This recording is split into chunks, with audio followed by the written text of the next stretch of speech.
EMT Practice Test. Part 2. 21. Which of the following statements regarding the Good Samaritan Law is correct? It provides the EMT-B immunity from a lawsuit. It guarantees that you will not be held liable if sued. The law does not protect EMT-Bs who are off duty. It will not protect you in cases of gross negligence. The answer is D. It will not protect you in cases of gross negligence.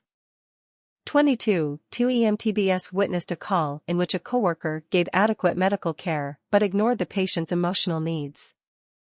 The coworker was deliberately rude solely because the patient was thought to be infected with the human immunodeficiency virus, HIV. The EMT-Bs ignored the coworker's treatment of this patient and took no steps to prevent this behavior from happening again. This lack of action on the part of the two EMT-Bs is considered legal and ethical. Legal but unethical. Illegal but ethical. Illegal and unethical. The answer is B. Legal but unethical. 23. Which of the following scenarios most accurately depicts abandonment? Paramedic transfers patient care to an EMT-B. EMT-i transfers patient care to a paramedic. Physician assumes patient care from an EMT-B. EMT-B gives a verbal report to an ER nurse. The answer is A. Paramedic transfers patient care to an EMT-B. 24. The manner in which the EMT-B must act or behave when caring for a patient is called the EMT-Boath. Code of Ethics. Standard of Care. Scope of Practice. The answer is C. Standard of Care. 25. You arrive at the scene of an apparent death. When evaluating the patient, which of the following is a definitive sign of death? Absence of a pulse. Profound cyanosis. Dependent lividity. Absent breath sounds. The answer is C. Dependent lividity. 26. Maintaining the chain of evidence at the scene of a crime should include quickly moving the weapon out of the patient's sight. Placing the patient in a private area until the police arrive. Making brief notes at the scene and then completing them later. Not cutting through holes in clothing that were caused by weapons. The answer is D. Not cutting through holes in clothing that were caused by weapons.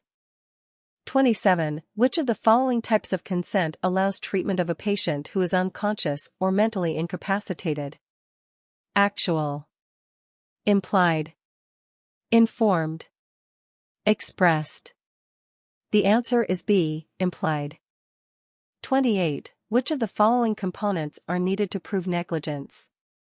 Abandonment, breach of duty, damages, and causation. Duty to act, abandonment, breach of duty, and causation. Duty to act, breach of duty, injury/damages, and causation. Breach of duty, injury/damages, abandonment, and causation. The answer is C. Duty to act, breach of duty, injury/damages, and causation. 29. To minimize the risk of litigation, the EMT-B should always transport patients to the hospital of their choice. Provide competent care that meets current standards. Use universal precautions with every patient encounter. Utilize at least 4 personnel when moving a patient. The answer is B. Provide competent care that meets current standards. 30. In which of the following circumstances can the EMT-B legally release confidential patient information? A police officer requests a copy to place on file. The family requests a copy for insurance purposes. A media representative inquires about the patient. The patient is competent and signs a release form. The answer is D. The patient is competent and signs a release form. 31. Which of the following glands regulates the function of all other endocrine glands in the body? Thyroid. Pituitary. Adrenal. Parathyroid. The answer is B. Pituitary. 33. As the bronchus divides into smaller air passages, The terminal ends of these smaller passages form the pleura, alveoli, bronchi, capillaries. The answer is B, alveoli.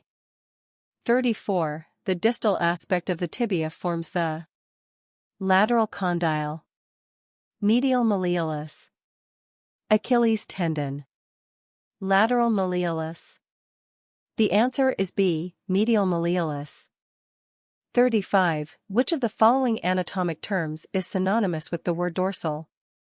Medial, posterior, palmar, anterior. The answer is B, posterior. 36. What three bones make up the shoulder girdle? Clavicle, scapula, humerus. Acromion, clavicle, scapula. Acromion, scapula, humerus. Acromion, humerus, clavicle. The answer is A, clavicle, scapula, humerus. 37. The most superior portion of the sternum is called the manubrium, costal arch, angle of Lewis, xiphoid process. The answer is A, manubrium. 38. The leaf-shaped flap of tissue that prevents food and liquid from entering the trachea during swallowing is called the uvula, epiglottis, vallecula, pharynx. The answer is B, epiglottis. 39. The posterior cartilaginous tip of the sternum is called the sternal notch, xiphoid process, angle of Lewis, jugular notch. The answer is B, xiphoid process. 40. Which of the following systems is responsible for releasing hormones that regulate body activities? Skeletal, nervous, endocrine, reproductive. The answer is C, endocrine.